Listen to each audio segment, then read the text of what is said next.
Kamu bukan gagal. Kamu hanya belum melihat apa yang tersembunyi di balik kesibukanmu. Bisa jadi rezeki bukan menjauh, tapi kamu sendiri yang tanpa sadar memblokirnya lewat cara berpikir yang salah. Yuk kita bahas 4 pikiran jelek yang diam-diam memblokir rezeki dan harus dihindari.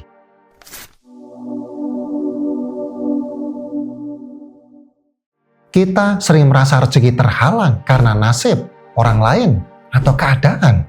Tapi kalau kita jujur dan berani menengok ke dalam, kadang yang sebenarnya perlu dibenahi adalah isi kepala kita sendiri. Karena rezeki tidak hanya datang lewat pintu logika, tapi juga lewat kebersihan pikiran dan hati. Yuk kita bahas sekarang. Yang pertama, pikiran kita, aku nggak pantas dapat lebih. Ini salah satu bentuk pikiran paling halus, tapi paling dalam pengaruhnya. Pikiran bahwa aku nggak pantas, aku biasa aja, kayaknya bukan rezekiku. Memang kalimat itu tidak terucap, tapi ia hidup diam-diam dalam cara kamu memperlakukan dirimu sendiri. Kamu menolak tawaran karena takut mengecewakan. Kamu ragu naik kelas karena merasa belum cukup pintar. Kamu menahan impianmu sendiri karena merasa tidak sehebat orang lain. Dan tanpa sadar, kamu sedang menutup pintu rezekimu sendiri. Rezeki itu bukan soal siapa yang paling hebat, tapi siapa yang paling siap untuk menerima. Dan kesiapan itu tidak diukur dari ijazah, pencapaian, atau popularitas, tapi dari satu hal sederhana namun sangat penting, yaitu keyakinan bahwa kamu layak tumbuh, bahwa kamu layak menerima lebih. Pikiran aku nggak pantas seringkali terbentuk dari masa lalu, dari kegagalan yang belum kamu maafkan, dari kata-kata yang dulu kamu percaya, atau dari sistem yang membuatmu merasa kecil sejak lama. Tapi hari ini kamu punya hak untuk mulai menulis ulang ceritamu. Ubah kalimat, aku nggak pantas, menjadi aku sedang belajar untuk siap menerima. Ubah rasa takut jadi keberanian kecil. Ubah keraguan jadi langkah pelan tapi pasti. Karena kebaikan bukan untuk orang yang sempurna, tapi untuk siapapun yang membuka hatinya untuk tumbuh. Dan kamu sudah cukup berjuang selama ini. Sekarang bukan waktunya menambah beban, tapi saatnya mulai percaya bahwa kamu layak menerima lebih. Bukan karena kamu luar biasa, tapi karena kamu manusia yang terus belajar, bertumbuh, dan membuka diri hari demi hari. Yang kedua, selalu curiga dan iri pada rezeki orang lain. Iri itu bukan karena kamu jahat. Kadang kamu hanya sedang merasa tertinggal.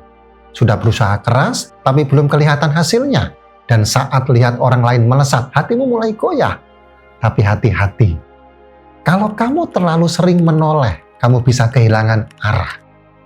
Kadang tanpa sadar, saat melihat orang lain sukses, kita bergumam dalam hati, dia mah enak, orang tuanya kaya.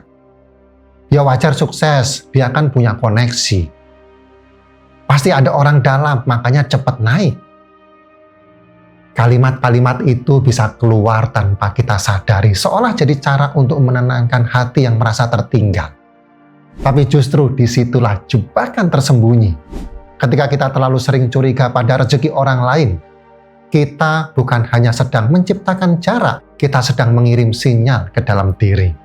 Bahwa kita tidak percaya rezeki bisa datang lewat jalan yang bersih. Kita sedang meyakini bahwa dunia ini tidak adil, dan pada saat yang sama, kita juga menutup kemungkinan baik untuk diri sendiri. Iri bukan membuat rezeki mendekat, justru sebaliknya. Iri membuat kita sibuk menoleh ke kiri, ke kanan, sampai lupa melangkah ke depan dengan utuh. Saya tahu kadang rasa iri itu datang bukan karena kita jahat, tapi karena kita sedang lelah. Karena kita merasa sudah berjuang keras, tapi hasil belum terlihat. Dan di saat yang sama, orang lain tampak melesat. Tapi percayalah, setiap orang punya waktunya, dan keberhasilan orang lain tidak pernah mencuri giliranmu. Daripada iri, belajarlah kagum. Kagum itu ringan, lembut, dan membawa energi tumbuh. Saat kita bisa tulus melihat orang lain berhasil, kita sedang melatih hati untuk percaya bahwa kebaikan itu nyata. Dan kalau itu bisa terjadi kepada mereka, itu juga bisa terjadi kepada kamu. Rezeki tidak iri, maka jangan balas dengan iri. Rezeki suka ketulusan, maka bukalah ruang kagum dan syukur dalam hatimu. Karena saat hatimu lapang melihat kebahagiaan orang lain, tanpa sadar, kamu sedang memberi izin bagi kebahagiaanmu sendiri untuk datang. Yang ketiga, fokus terus ke kekurangan dan masalah. Pernah nggak kamu membuka mata di pagi hari dan yang langsung muncul di kepala adalah tagihan listrik belum dibayar, uang sekolah anak masih kurang, dompet tinggal segini lagi. Belum sempat tersenyum, kamu sudah disambut rasa cemas dan tanpa sadar, kamu menjalani hari dengan membawa narasi kekurangan. Dalam pikiran, dalam kata-kata, bahkan dalam energi tubuhmu. Akhirnya, kamu tidak hanya capek secara fisik, tapi juga habis secara batin. Kalau itu terjadi terus-menerus, kita jadi hidup dalam frekuensi kurang. Bukan karena rezeki tidak ada, tapi karena kita menutup kemungkinan untuk melihat yang sudah ada. Kadang kita terlalu sibuk memikirkan apa yang belum dimiliki sampai lupa bersyukur untuk hal-hal kecil yang sebenarnya bisa jadi anugerah. Seperti napas yang masih hangat, anak yang masih bisa dipeluk, makan sederhana tapi bisa dimakan bersama, waktu tenang walau cuma 5 menit, itu pun bentuk rezeki. Karena syukur itu bukan hadiah untuk orang yang hidupnya sudah enak, tapi kunci batin bagi siapapun yang ingin hidupnya jadi lebih tenang. Dan yang indah dari syukur adalah ia mengangkat frekuensi jiwa kita. Dari kecemasan ke ketenangan. Dari kekurangan ke kelimpahan batin. Dari ingin terus mengejar ke rasa cukup yang menenangkan. Apakah semua masalah akan hilang setelah bersyukur? Tidak. Tapi kamu akan punya ruang dalam dirimu untuk menghadapi semuanya dengan lebih jernih. So, daripada mengulang kekurangan dalam pikiranmu, ulangilah rasa syukur, walau kecil. Karena dari yang kecil itu, rezeki besar seringkali mulai membuka jalan. Yang keempat, menyimpan dendam atau luka yang belum dipulihkan. Kadang, tanpa kita sadari, bukan dunia yang menahan rezeki, bukan juga Tuhan yang menunda, tapi luka di dalam hati kita yang belum sempat sembuh. Luka itu bisa datang dari banyak arah, dari sahabat yang menusuk diam-diam, dari diri sendiri yang belum bisa dimaafkan karena pernah salah melangkah. Luka-luka itu meskipun tak terlihat, diam-diam menyimpan energi, dan energi itulah yang bisa menutup hati kita dari hal-hal baik, termasuk rezeki. Karena rezeki itu bukan cuma soal logika. Rezeki datang ke hati yang bersih, batin yang lapang, dan jiwa yang sudah siap menerima. Jika kamu pernah merasa sudah berdoa, sudah berusaha, tapi ada rasa sesak yang tak kunjung reda, bisa jadi bukan usahamu yang kurang, tapi hatimu masih penuh dengan beban yang belum kamu lepaskan. Memaafkan bukan tentang membenarkan perbuatan orang lain, tapi tentang memilih untuk berhenti membawa luka itu kemana-mana. Karena semakin lama kamu menyimpan dendam, semakin sempit ruang dalam dirimu untuk menerima sesuatu yang baru.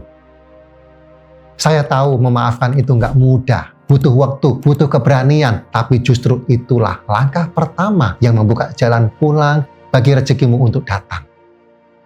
Rezeki butuh ruang. Dan ruang itu hanya bisa muncul jika hati kita bersih dari racun yang selama ini kita simpan diam-diam. So, hari ini kamu bisa mulai dengan satu hal, yaitu maafkan. Bukan karena mereka layak dimaafkan, tapi karena kamu layak untuk hidup dengan lebih tenang, dengan hati yang lebih ringan, dan dengan tangan yang siap terbuka menerima kebaikan baru dari hidup ini. Kita sudah bicara banyak hari ini tentang rezeki, tentang pikiran, tentang luka. Sekarang mari diam sejenak dan dengarkan apa yang selama ini kamu abaikan, yaitu suara jujur dari dalam dirimu sendiri. Sekarang, ambil jeda sejenak. Izinkan dirimu hadir utuh di detik ini. Bukan sebagai seseorang yang harus kuat terus-menerus, tapi sebagai manusia yang juga berhak merasa lelah, bingung, dan mencari arah. Coba tanya ke dalam hatimu sendiri dengan jujur dan lembut. Dari 4 hal tadi, mana yang paling sering kamu lakukan tanpa sadar? Sudahkah kamu benar-benar membuka diri untuk rezeki, atau justru masih menutupinya dengan pikiran-pikiran lama yang membatasi? Karena rezeki itu bukan hanya tentang kerja keras, peluang besar, atau relasi yang luas. Rezeki juga soal kesiapan batin, seberapa terbuka hatimu untuk menerima, seberapa bersih ruang jiwamu dari dendam, ketakutan, dan keraguan.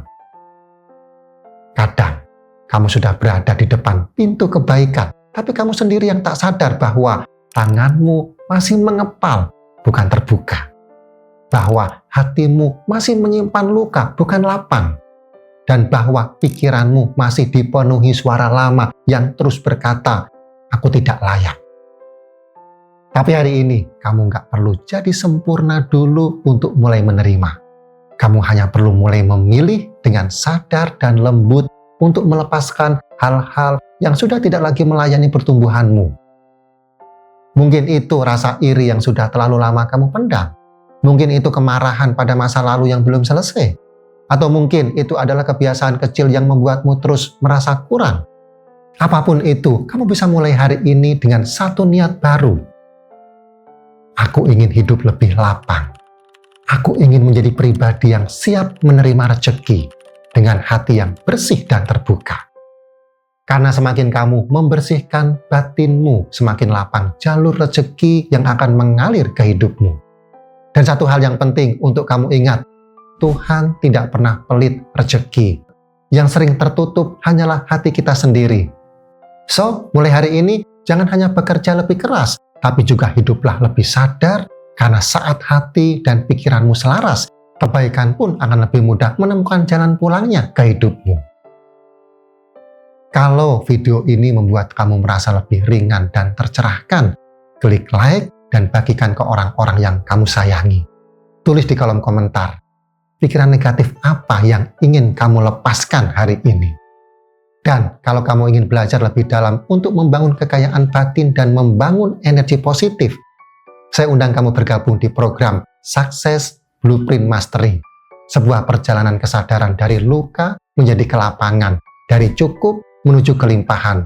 Klik join. Sampai jumpa di video berikutnya. Terus bertumbuh dan izinkan dirimu menerima yang terbaik dari hidup ini.